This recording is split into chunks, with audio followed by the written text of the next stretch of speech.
Good morning. Good morning. Lots of technical difficulties. We were trying to film outside and having no joy.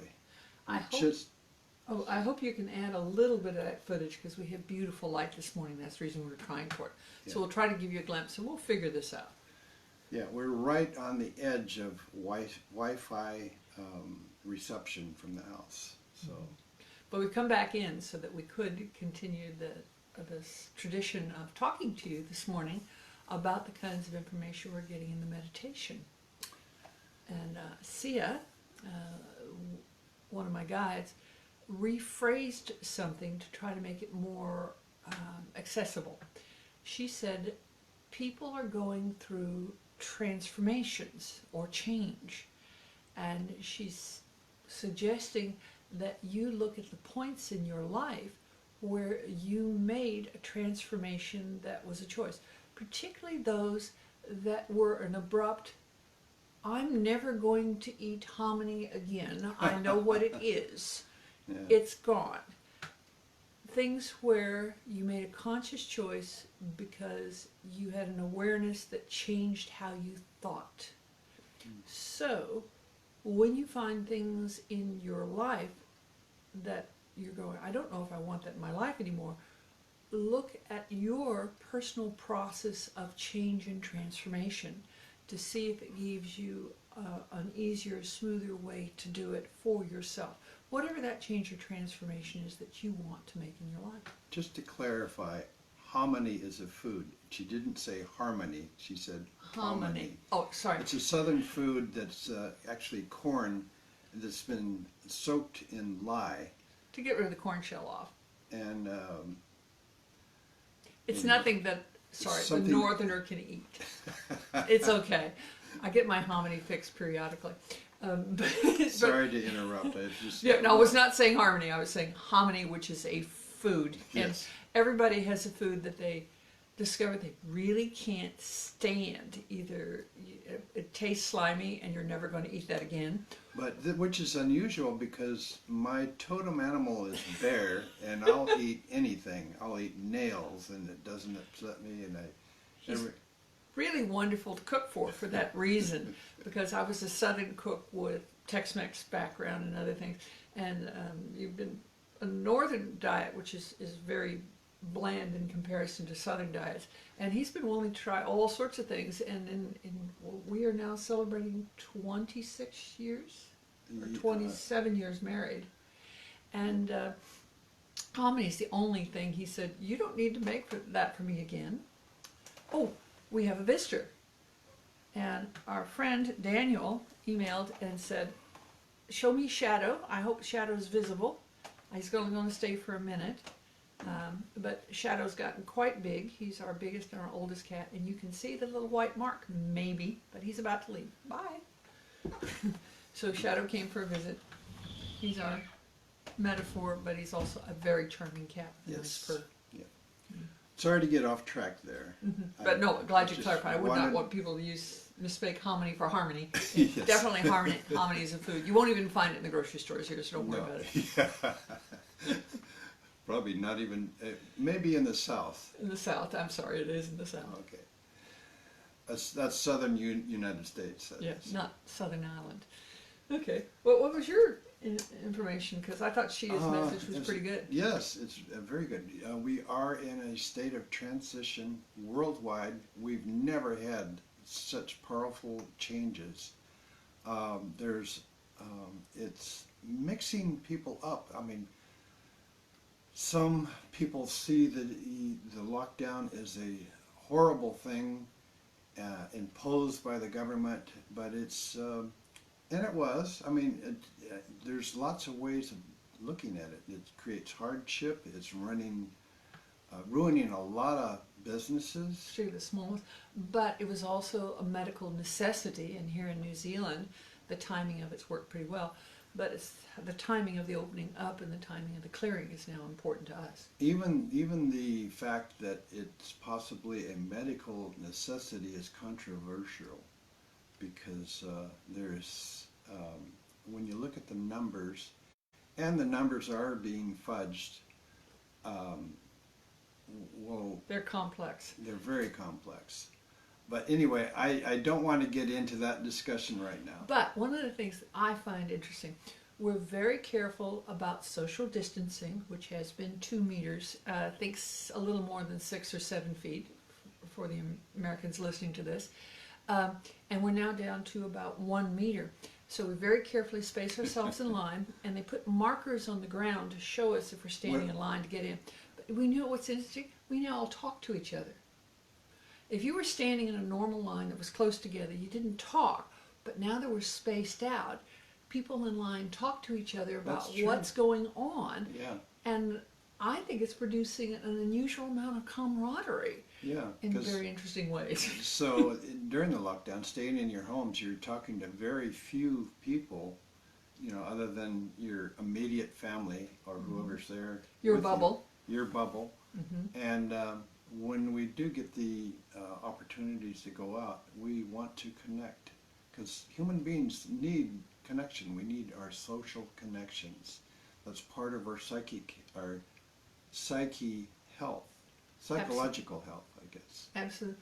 The other thing that's interesting to watch now that the lockdown is being lifted, who do you most want to go talk to?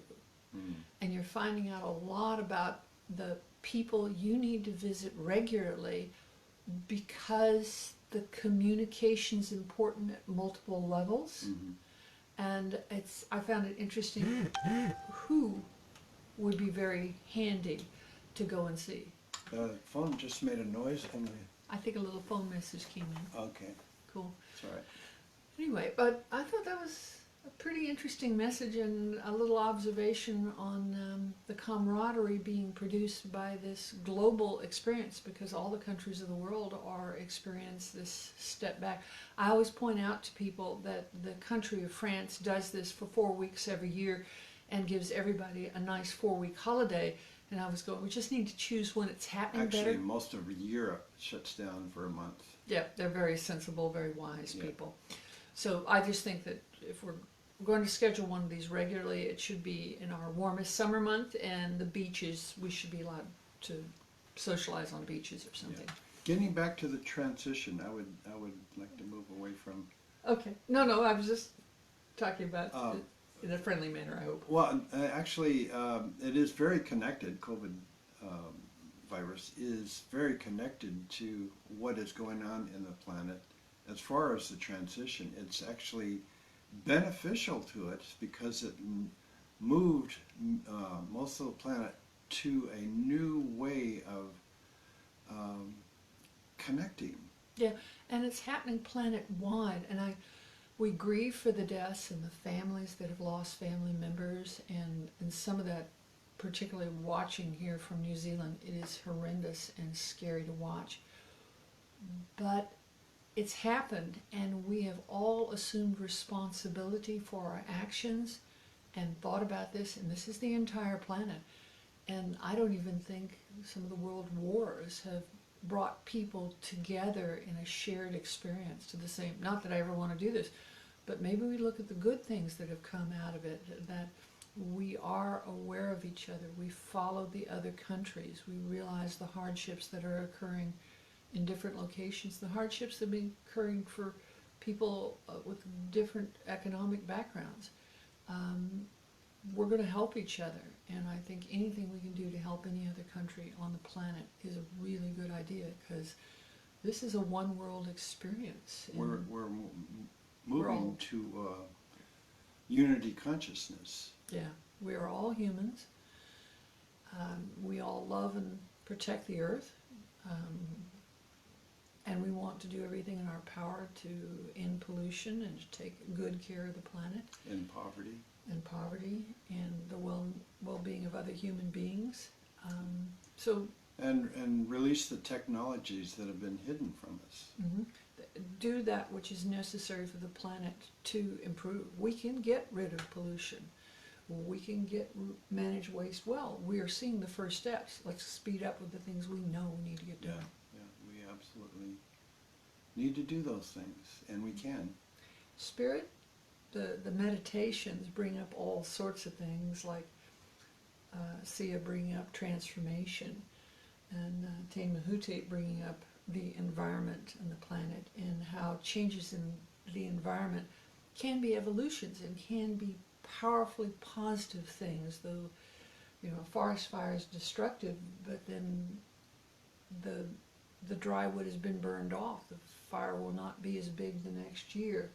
New growth comes out of the land, and some plants only, their seeds only grow after the soil has been enriched by a fire. Yeah, So- and the Aborigines took very good care of it for thousands of years by intentionally setting fires for controlled burns. And then white men came along to America and said, no more fires, and it actually made things worse, much worse. And the Aboriginal wisdom in Australia is a similar kind of phenomena when they were talking about undergrowth and brush. If it's Yeah. dead for several years, dries out and burns very, very quickly. We're very grateful for the rain level here in New Zealand. Forest fires are very rare here, Yeah. but we're a much rainier climate. We're literally, if the land wasn't cleared around us, we'd be in a rainforest. So even after living here 25 years, it's a lot of rain, especially from moving from a desert. True, true. I enjoyed both, which is But, interesting. Yeah. So, meditation, you can simply ask Spirit to bring up that which is most important for you to focus on at this time. And it's a surprise what will suddenly come to you in a meditation setting. And it gives you something to think about and work on. And I find them very good about answering questions, which is fun. Yeah. If you have a question, it'll come to you. Maybe not that day. Maybe not that in that meditation or that day, but if you keep that question in your mind, you will get an answer, and it could come in any form. So it makes you very aware of your environment and everything going on around you that might suddenly startle you with, that was the answer to the question I was presenting. Yeah, and don't doubt your own intuition. Many people have been programmed to believe that intuition isn't a real thing. Of course it is. Of course it is. And if you have questions about intuition, simply ask for confirmation, because there's no way on earth, if the formal definition, it's an accident. Accidents happen 2 or 3 times in a row. Intuition is an understanding of the human mind. There's a saying, there are no coincidences. And then when you hit 2 or 3, you go, wait a minute, that's really no coincidences. So we encourage meditation. We'll try to show you some more of the outdoor areas that we do sit and meditate. And remember, any activities in nature, just being out there, enjoying the sunlight, enjoying the wonderful weather, is meditation. It is connection to nature, which is I think is our first meditation, is connection to nature. Yeah. Get back to the roots. And ultimately our root is source. Yeah. So nature's very close to that. Well, it is it. Yeah, that's true. Well, we wish you a wonderful day, and we'll continue with our technological explorations and see if we can show you some other lovely views. Thank you. Thank you. Blessings.